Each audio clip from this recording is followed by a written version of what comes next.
Doubt has a way of settling quietly around people who come from places the world underestimates. For Marco Dela Cruz, that doubt followed him from childhood classrooms in Cebu to international conference halls filled with polished accents and billion-dollar prototypes. He grew up hearing that Filipino engineers were good assistants but rarely leaders, capable of execution but not original breakthroughs. These assumptions were never shouted. They were implied in hiring patterns, in who received funding, and in who was invited to speak. Marco learned early that brilliance did not announce itself loudly where he came from. It survived through improvisation, limited resources, and long nights solving problems with tools others had thrown away. By the time he reached professional maturity, Marco understood that respect in the global technology world was not given, it was seized. The stage where that truth would be tested was not in the Philippines, but far from home, among experts who believed innovation only flowed from familiar power centers. What unfolded there would expose not only a technological breakthrough, but a deeper misunderstanding about where world-class intelligence truly lives. The International Tech Expo in Singapore was designed to celebrate the future. Nations sent their best minds, corporations unveiled machines built with staggering budgets, and investors scanned the floor searching for the next dominance-shifting idea. Marco arrived without a team, without marketing banners, and without the financial backing that surrounded neighboring booths. His entire presentation fit inside a single transport case.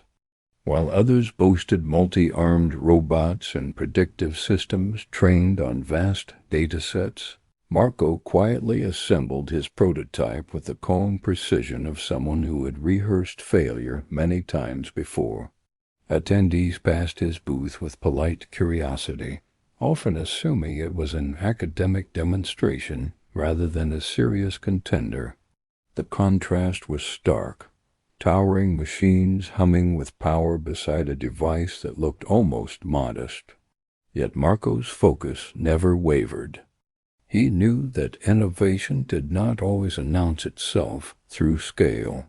Sometimes it arrived through restraint, through understanding constraints deeply enough to design around them. That philosophy, shaped by years of working with limited resources, would soon collide with global expectations in ways no one anticipated. Skepticism took human form when a well-known European technology executive stopped at Marco's booth. His reputation preceded him, outspoken, influential, and accustomed to setting standards others followed. He examined the prototype briefly before delivering a dismissive remark about its size and origin, implying that true innovation required both capital and pedigree. The comment was not shouted, yet it landed sharply, echoing a familiar narrative Marco had encountered throughout his career. Around them, conversations paused just long enough for the message to register. Marco responded with silence, not from intimidation, but from discipline. He understood that argument rarely dismantles prejudice. Demonstration does. As the first round of scheduled demonstrations approached, attention shifted to larger exhibits. Machines executed pre-programmed tasks flawlessly, drawing applause that felt rehearsed. These displays were impressive, yet predictable. Marco watched carefully, absorbing the environment, aware that expectations were being set high and narrowly. When his turn approached, curiosity replaced mockery.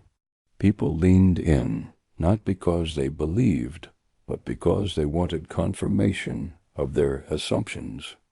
Marco activated his device without commentary. There were no dramatic lights or promotional videos, only a quiet hum as the system came online. The obstacle course before it was deliberately chaotic, designed to test adaptability rather than raw power. Within moments, the machine began navigating paths not outlined in the original program, responding to shifts in terrain and unexpected barriers. What followed unsettled the crowd. When a component along the course malfunctioned, Marco's device paused, assessed the failure, and executed a basic repair using onboard mechanisms. This behavior was unscripted. It was not a trick. Competing machines, though powerful, lacked the flexibility to respond without human intervention. The murmurs grew louder as observers realized they were witnessing something fundamentally different. This was not brute force automation. It was contextual intelligence. Cameras emerged. Conversations stopped. The European executive's earlier confidence visibly eroded, replaced by calculation. Marco remained still, observing not the reaction, but the performance. For him, this moment was less about triumph and more about validation of a principle he had trusted when no one else did. Judges, now alert, requested further testing. New variables were introduced rapidly: power interruptions, altered objectives, unpredictable movement patterns. These conditions were meant to expose weaknesses under pressure.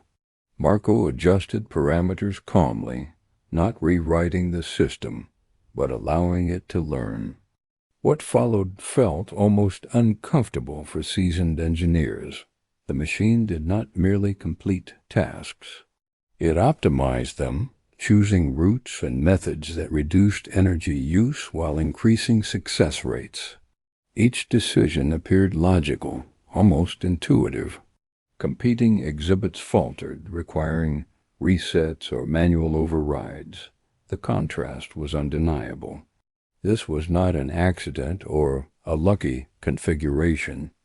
It was the result of design philosophy rooted in efficiency born from scarcity. Marco explained sparingly when asked, emphasizing that understanding problems deeply often matters more than overwhelming them with resources.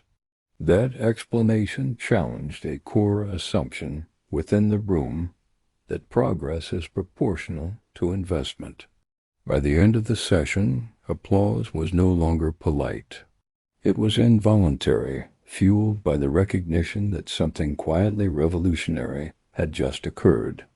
News traveled faster than official announcements. Clips circulated across professional networks and public platforms, accompanied by disbelief and admiration. Commentators questioned how such a system could emerge from a background so often excluded from global innovation narratives. Engineers dissected the footage frame by frame, searching for shortcuts or hidden advantages. None appeared. What they found instead was elegance, code, and mechanics aligned with purpose. Requests for interviews flooded in, and suddenly Marco was asked to explain not just his machine, but his origin. Each question carried an unspoken curiosity. How many others like him had been overlooked? The European executive returned, not with dismissal, but with questions. The shift in tone was unmistakable. Marco answered respectfully, refusing to mirror the arrogance once directed at him. He framed innovation as a shared pursuit, not a hierarchy. That restraint resonated more than any technical explanation. The story was no longer about a competition win. It had become a confrontation with global bias, forcing institutions to reconsider who they listened to and why. In the months that followed, the machine left exhibition halls and entered disaster zones across Southeast Asia.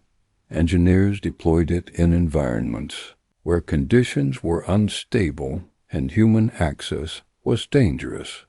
It cleared debris after typhoons, navigated collapsed structures, and assisted in locating survivors where time mattered most. These were not controlled settings. They were chaotic, unforgiving, and urgent. The device performed consistently, adapting to each scenario without extensive recalibration. Relief organizations took notice, not because it was the most advanced system on paper, but because it worked when others failed. The irony was impossible to ignore. A machine once mocked for its simplicity was now proving indispensable.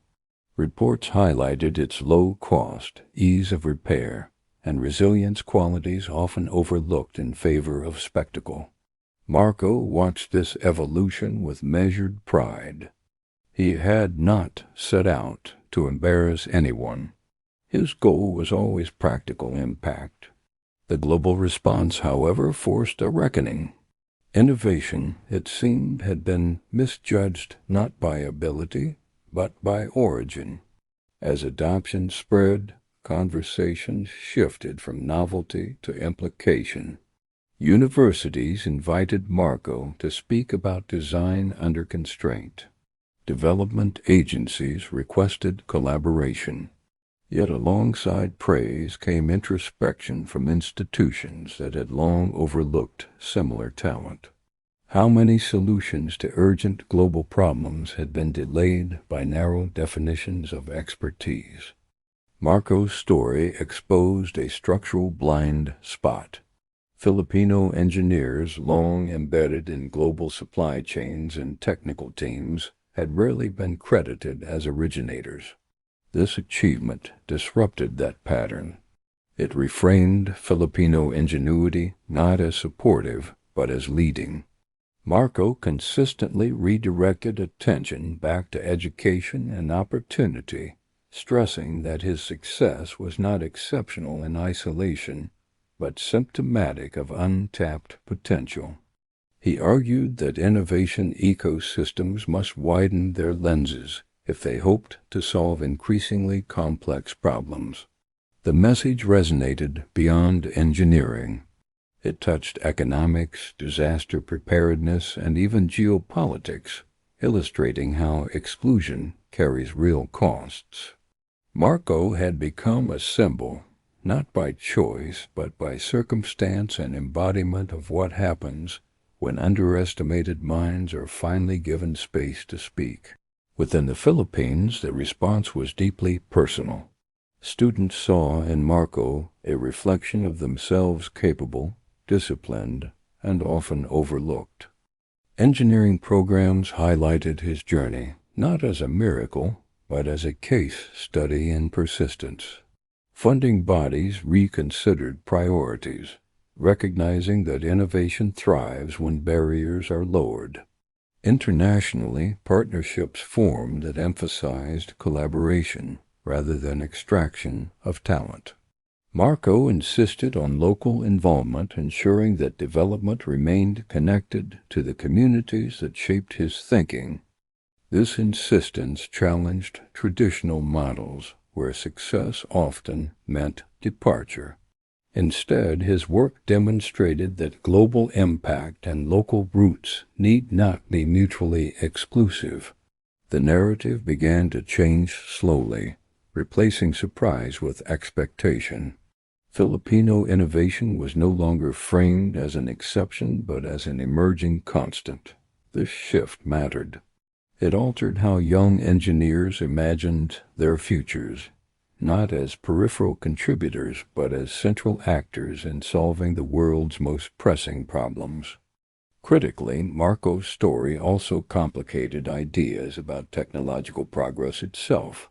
His machine did not rely on endless upgrades or proprietary excess. It relied on understanding systems as living environments rather than static problems. This approach, shaped by experiences in a country frequently facing natural disasters, prioritized resilience over spectacle. Global experts began re-examining design philosophies that favored complexity for its own sake. In policy discussions, Marco's work became an example of how innovation aligned with human need often outperforms innovation driven solely by competition. The quiet confidence he displayed in Singapore, became emblematic of a broader lesson. Humility can coexist with brilliance. By refusing to frame success as domination, Marco opened doors for cooperation. That stance, rare in high-stakes technological arenas, earned him respect that outlasted headlines. His influence extended beyond hardware, shaping conversations about ethics, access, and responsibility in engineering. The world had not simply witnessed a technical achievement. It had encountered a different way of thinking about progress. As time passed, the initial shock gave way to institutional change. International expos adjusted evaluation criteria to emphasize adaptability and real-world application. Grant programs sought innovators from regions previously underrepresented. These shifts were incremental, imperfect, yet significant. Marco remained cautious, aware that narratives can revert quickly without sustained effort. He continued mentoring young engineers, emphasizing that recognition should never be the sole objective. The true measure of innovation, he argued, lies in its capacity to serve. His machine continued evolving, informed by field data rather than market trends. Each iteration reinforced the same principle that had guided its creation. Simplicity anchored in deep understanding can outperform complexity driven by assumption. Observers noted that Marco rarely spoke about being underestimated. Instead, he spoke about being prepared. That distinction mattered. It reframed his journey not as revenge against doubt, but as readiness meeting opportunity. In doing so, it offered a blueprint for others navigating similar skepticism. The global perception of Filipino engineering did not transform overnight, but it shifted perceptibly. Media outlets stopped framing Marco's success as surprising and began contextualizing it within a broader ecosystem of talent. This reframing challenged audiences to question why such achievements were not expected in the first place. Educational exchanges expanded, focusing on mutual learning rather than one-directional expertise. Marco's presence in these spaces served as both proof and provocation. Proof that excellence exists everywhere, and provocation to dismantle structures that obscure it. The conversation moved beyond one individual toward systemic reflection. That progression, though subtle, marked a turning point. The story was no longer about a single expo or invention. It was about redefining whose ideas shaped the future. In disaster zones where Marco's machine continued operating, beneficiaries rarely knew its origin. They experienced only its effectiveness. That anonymity suited Marco. For him, the ultimate success was not recognition, but reliability. Yet the symbolic weight of his journey persisted.